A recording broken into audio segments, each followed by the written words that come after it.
मृत्युलोकी एक नगर त्याचे नाव पंढरपूर. येथील मोकाशी उभा विटेवर पुंडलिक भक्तराज शोभे चंद्रभागातील. बोलती साधू संत जीवा वाटे हुरहुर.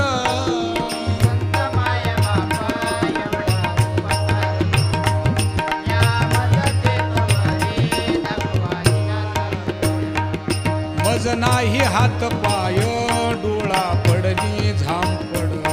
कर्ण हे बधीर झाले वाचा बोले बोबड. नाक मुख गळू लागले लाळ आणि शेंबूड. स्वाना परिगती झाली अवघे